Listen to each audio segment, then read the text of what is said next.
You're listening to Data Center Therapy. Please take a number, and an engineer will be right with you.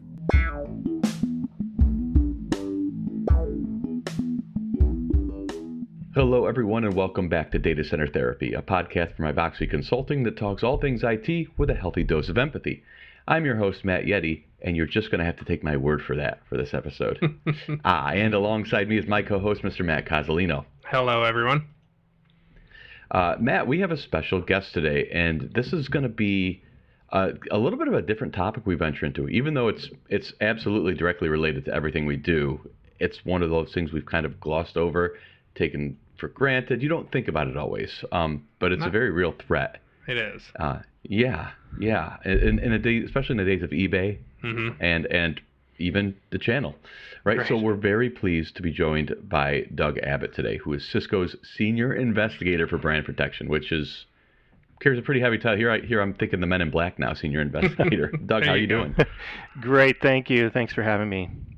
Oh yeah, absolutely. I'm really glad to have you because I think, a lot of times when people try to, set up a podcast, get somebody, usually you get a marketing person, someone who's more. Let me read you this PowerPoint. Yeah, something like that. We have the Senior Investigator here, so I promise we've done nothing wrong, Scout's honor, just in case this is a sting, and we're actually a target. So you see that van parked out in front of your house, Yette? Right. Why does my Wi-Fi have FBI van showing up there? Yeah. Doug, why don't you tell us a little bit about yourself first of all, and then we'll get into what brand protection is and all things that. Sure. Obviously, you have my name and title. I've been with Cisco for 23 years, 23 great years, both as working through various sales finance roles, including financial analyst and acting controller. And as of the last 13 years, I've been an investigator with Cisco's brand protection department. So brand protection, what does that mean? So my group is a worldwide team of investigators and engineers and support staff. We have about 60 worldwide. And we actively monitor the marketplace to make sure that we're addressing issues where there's counterfeit product being created and also trafficked, as well as gray market and other types of fraud. So does this take you physically around the world, or you just manage a team that does kind of do the hops? So I cover a lot of issues here in the U.S. Each one of us kind of has a specialty. My specialty is product diversion fraud, but we have others that are very specialized in anti-counterfeit operations, both at the source coming out of China, as well as going through various sales channels. Do you see a lot of counterfeit products going through an actual channel, like customers, like VARs selling stuff that they shouldn't be? So that's a really good question. Counterfeit gets into the marketplace through various means, right? A lot of it, customers are buying directly from what we call brokers or unauthorized resellers out there. They're buying off the street, and eventually, because Cisco is not selling new product to them, they're going to end up with counterfeit and stolen goods, and unfortunately, the customers end up with it. Mm-hmm. Wow. Okay. So that's part of what the channel protects against too, because there is that recorded line of transaction and the support structure where when Cisco goes through a channel and there's a partner, there's a level of responsibility that everybody assumes at that point. Where if I was to buy off Cisco hardware really for sale, wepromise.com, you buy that, it's junk, and you have zero recourse at that point, and that site just took you for a ride. So from a concern standpoint, Doug, is it strictly a monetary issue where, obviously Cisco wants to make sure that, their trademark's not being infringed, that their reputation's not being stepped upon, or is there also hey, a counterfeit Cisco switch could have a back door, or somebody's now in your network because you have counterfeit gear? That's a good question. Counterfeits. Well, so first of all, let's talk a little bit about how we distribute goods, right? We distribute product through an authorized channel. So we have partners that agree to source primarily from Cisco authorized channels. Anyone that doesn't is subject to the whims of whatever they get. So for customers, to minimize the chance of receiving unauthorized product, we recommend that they always buy Cisco product through authorized resellers, and that fixes that. And that's a little bit more about what you were talking about. But counterfeit, there's different flavors of counterfeit. One flavor is a pure counterfeit, where everything is created soup to nuts without Cisco's input, without our technology. And then they use our software code that's basically hijacked and put into these units. There's another type of counterfeit, which is we call them counterfeit upgrades, but the product is modified after we manufacture it a certain way. So there might be a base unit, then the counterfeiters will get those through maybe a product diversion fraud scheme, so they can get the product cheap. They will go in and modify the hardware, the software, to make the unit act like a enhanced unit that is worth $3, $4, $5 more, and take advantage of that. Do you see those mostly inside of like the product line, when I'm thinking like a Catalyst with IP base versus IP services versus IP advanced? Yeah, like that kind of a thing, or okay. That's correct. And so the modifications are made both hardware and software. Okay. It's a very scary thing. In fact, this morning I'm dealing with a live situation where a college has a unit, and somebody else is trying to RMA it. Somebody that we sold a legit unit to, but the college seems to have the same serial number under support somewhere else, right, in Texas. So I just did an analysis. The college has counterfeit, and the other guy, we're going to go ahead and let him do his RMA. Wow. But it is scary because these guys, they're very, very smart in how they create these things. They're able to do implant chips to cause the product to boot up and bypass the check mechanisms that are built into the software to make sure the unit functions correctly.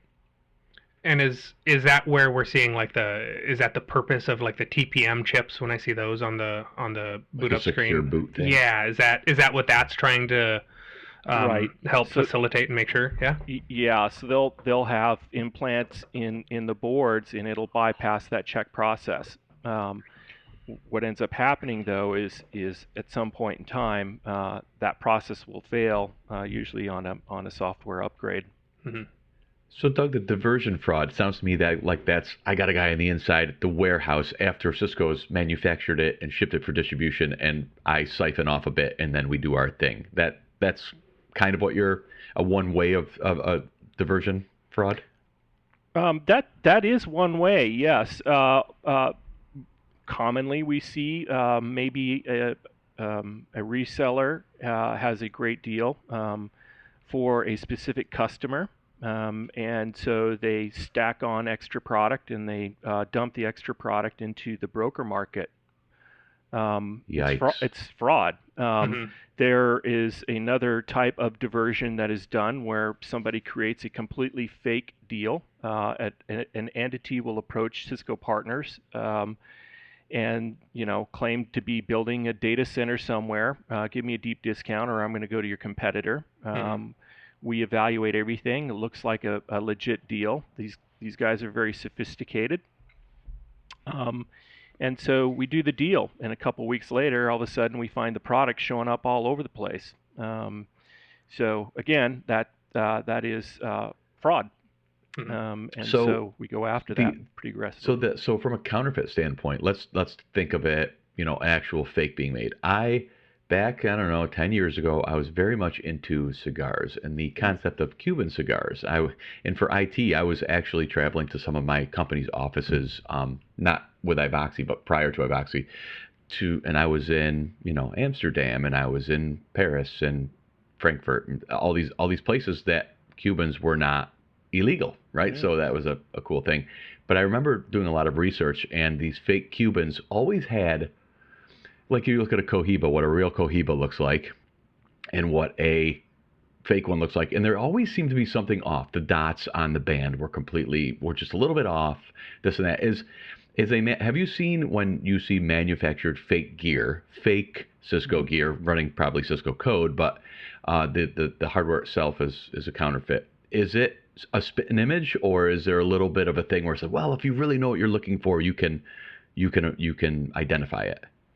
So that's a good question. There are obviously overt and covert feature sets that we build into our technology to help us to fight counterfeit. But these guys are very, very sophisticated. They're able to duplicate not only the unit as well as burn in certain attributes of a legit upgraded unit, but they're also able to counterfeit the packaging. That's amazing. So you find a lot of them don't look dummied up or whatever, and they actually look truly legit, even to a scrutinizing eye. That's correct. I mean, our intaglio labels looks like, when you look at a dollar bill or whatever, all that weird scripting and everything. Mm-hmm. We have labels security labels that we have on boxes, and usually it's a cycle. Every once in a while, we have to, on a regular basis, actually, we have to upgrade those labels because they're constantly counterfeited. The technology to make those becomes readily available, and everyone else can. How much of that is handled, or how much of that is affected by your Cisco specific control over the manufacturing process? It's very tightly controlled, and our guys do go out to the manufacturing sites and do audits and that kind of thing. Make sure even the scrap process is being highly monitored and regulated as well.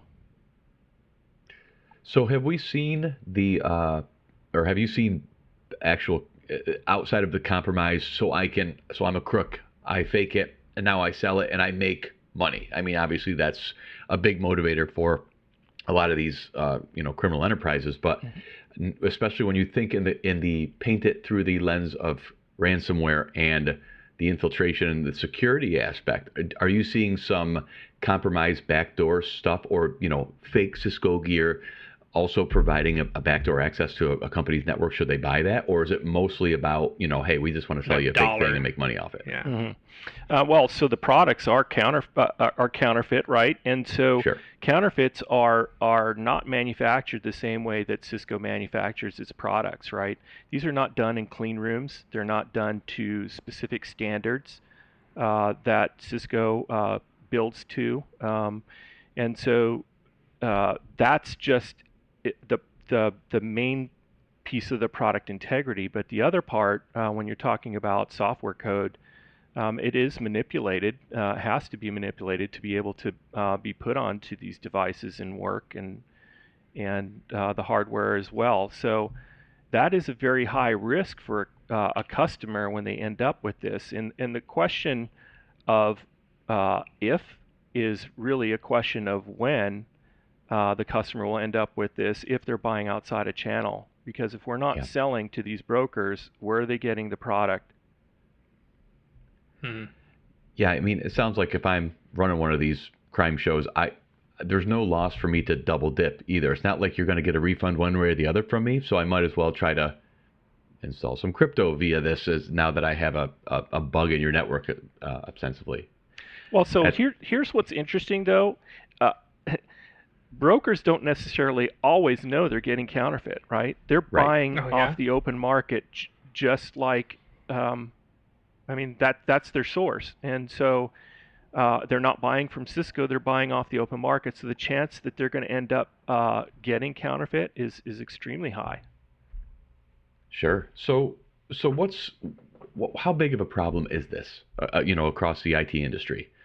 Wow. So there was a study done. Now, this is very dated. Okay, I'm talking 2002 white papers done by I believe it was KPMG for an industry trade organization called AGMA, and they put the problem at about 100 billion a year back then. Ooh. We know that revenue lost, Cisco revenue lost to counterfeiting and gray market fraud type deals. We estimate at about 1.3 billion annually. Money lost to you guys for that? Okay. Not inconsequential. Wow. No, that's a bit. Yeah. Yeah. Wow. So, go ahead, Maddie. Okay. So I know gray market's one of the other pieces that we've talked about. What's the problem with that from Cisco's point of view? Like, why don't you want me to go buy something on eBay? Well, again, you don't know what you're getting, right? That's number one. If you're buying outside a channel, you might get counterfeit, but you also might get stolen. Okay. And you could get product that is fine. But because Cisco doesn't know the nature of the product, then we have a policy that says, look, we cannot offer you a SmartNet contract, which is a service support agreement for the product, unless and until the product passes a inspection by Cisco. The software licenses, our end user license agreements, they do not transfer with the product past the first end user that it's sold to. That's in the U.S. In the EU, there is a little tweak to that. Okay. But in the U.S., at least, those licenses do not transfer.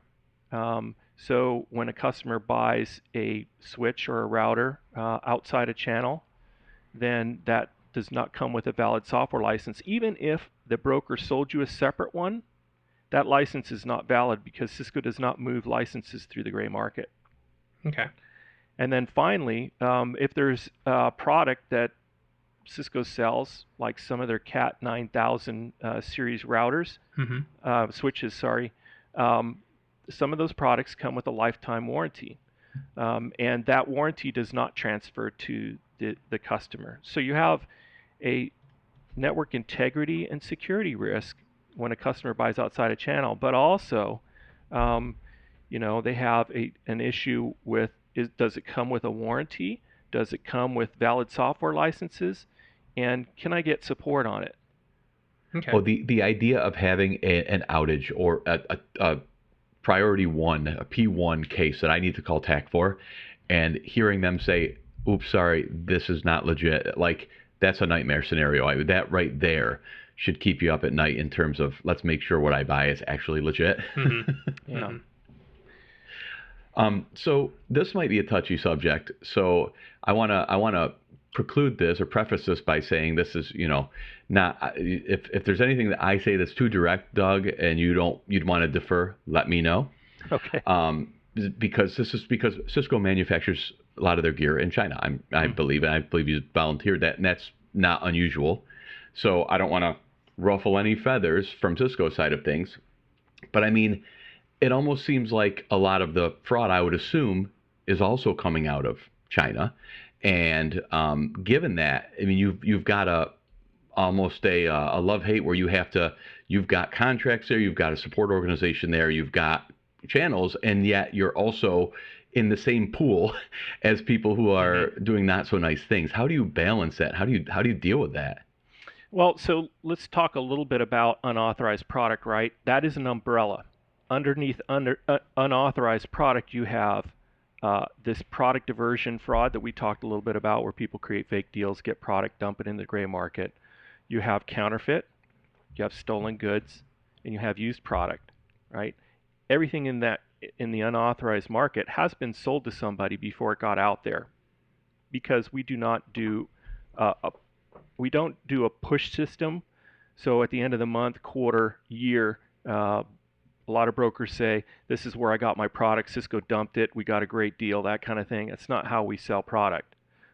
When a customer places an order, a serial number is assigned to them, cradle to grave. So that way we preserve the integrity of we're able to preserve the integrity of the product and map it all the way through.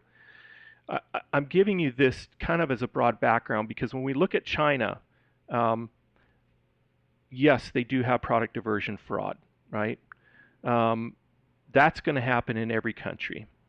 What's unique in China is you have counterfeit, right? And so all of the that's kind of what I was getting at for the most part with that. Yeah. So all of the counterfeits that we see in the market today have been coming from China. It's trafficked all over the world, right?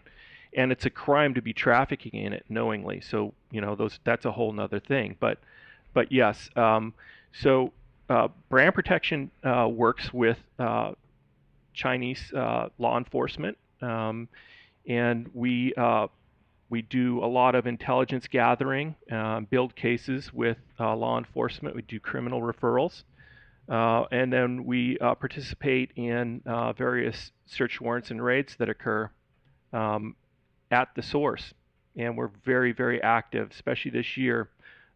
We've blocked over 133 million GPL of product coming out of China through these raids. That's how much was seized. Do you is all of the Cisco components sourced and built by Cisco for the entirety? Do you source any third-party chips or anything for your equipment? Is that something that you have to deal with as well? Like maybe some of these, like the supply chain. Yeah, like maybe some of these components aren't exactly what you ask for from vendor whomever. Is that something? Yeah, so I don't really get involved in that piece where we're talking the component level. It's a whole switch. It's a whole device. Right. Yeah. Yep. So we're looking at either the whole, like a transceiver is those are typically 100% counterfeited. Switches are usually some of them are 100% counterfeit. But most of them are counterfeit upgrade, where they take a base unit, modify it to be an enhanced unit. So, assuming they're friendlier to operate with, but who knows, right? But you also have to work with like customs. Like you said, the umbrella things are trafficked globally, and I'm guessing a good portion of that lands back on our shores in terms of the victims, so to speak. How do you work with customs to make that? I could assume the bureaucracy and the red tape could be a nightmare. How do you cut through all of that? So we do a lot with customs. We do trainings with customs on what to look for that's suspect counterfeit. When they discover it, they have a hotline and various tools that they can enter the information that we've provided to them, and we can validate if the product is counterfeit or not. See, when they do an intercept at the border, they can only hold it for a certain amount of time. So they have to be able to work very quickly to ascertain if it's counterfeit or not. So we work very tightly with customs to do that. We've given them tools to look for basic things, right? Oddities in the packaging or things like that. And they use that to almost as a hotline to us. Hey, here's what we got. Can you validate this? I have a question that you may or may not know the answer to, Doug, but in terms of, and this might ruffle Cozzo's feathers here a little bit, and it would ruffle mine too, in terms of phone home technology I guess phone home or call to the mothership to activate, something like a Meraki, which is a Cisco, owned brand. Matt and I are going through this now where we're looking at either, hey, we renew support, or we can't use our firewalls at home anymore kind of thing, because it's under that software and support subscription kind of thing. And you can't configure the Merakis without dashboard.meraki.com. You just can't. You need Cisco's provided web service to do so. And with things like Cisco Intersight and other cloud-based initiatives that Cisco is going on, is this something that could be tamped down? And I'm not saying I'm in support of this or what, because there's always that, do I own this or do I not feeling from an IT guy at least. Could something like this be, well, hey, if you go on this site and try to enter and register your device and it's not working, like is that something that Cisco does or is planning to do or maybe has looked into in terms of listen, you can't talk to the activation site or it doesn't look good, then switch no worky or something like that? Is that a means of validation? Yeah, so it could definitely be used as one, right? So we have several tools that we use, and certainly that's one of them. That's one thing that's a shining star in the Meraki technology is that we're able to do that, and in some cases Meraki does do that. With the rest of our product line, though, that has not been present. Well, they weren't built as cloud-centric in the first place, so right. It's foundational. Yeah. Right. So and so moving forward on the product roadmaps, those would certainly be things that they look at and consider because, we've already talked about the lost revenue from this kind of stuff, but we always have to stay ahead of these guys because the opportunists are always out there, and while you may fix one problem, there's 2 or 3 down the road that you didn't foresee, that you have to develop technologies and ways to protect the consumer somehow. Well, it's also appreciated that you might take a more measured approach to that because Matt and I can attest that there's trade-offs with that. Sure. That sounds great from a counterfeit validation, product verification standpoint. From a technical standpoint, there's also hey, I just bought this software, and what happens if Cisco goes out of business tomorrow? I mean, as ludicrous as that sounds, but company X goes out of business tomorrow. Company X decides to shut their servers down. What? This product I purchased no longer works. And, right. and from an IT guy standpoint, at the same time as, it'd be nice for fraud, that's also completely unacceptable from a principle standpoint. Now I'm reliant on something else to operate my... So I would say measured's the word, and that's appreciated too, because it's not just let's just do this, and this solves a lot of our economic problems. This, there's that taken into consideration, which is appreciated. Yeah. I mean, everything you do has a trade-off, right? And even when we do partner compliance motions, there's a trade-off there, right? There are partners that if they've maybe done something wrong, if we go to enforce that and address it, we might lose that partner. We might lose a certain bit of business from that. So we have to use a very balanced and measured approach in those situations. Yeah, ideally you're not looking to be punitive. You're just looking to make sure things are done correctly for all the right reasons. Exactly. Yeah, makes sense. Do you do anything around recycling or recovering old gear or end-of-life gear to help clean up that life cycle? So that's a great question. Cisco has a very robust authorized refurb business where we take product coming back in off of leases or product being traded in for trade-in credit for a new product. We'll take that product, we'll run it through a refurbishment, make sure it's clean, hasn't been tampered with, and then we will sell it as used product. That product is available only through Cisco authorized partners. Again, we want to preserve the supply chain to the customer to make sure that they're getting product that has network integrity and security features. And so, that's Cisco authorized refurbished. Okay. How would I, as a customer, go about finding out, checking, and seeing if my gear is legit or not? Yeah, what is that call to action? What can we do, and customers? What can we recommend our customers also keep an eye out for? So that's great. Cisco has a team of account managers that partner with customers and our partners, and we are happy to work with customers if they want us to look at their network and make sure everything is authorized.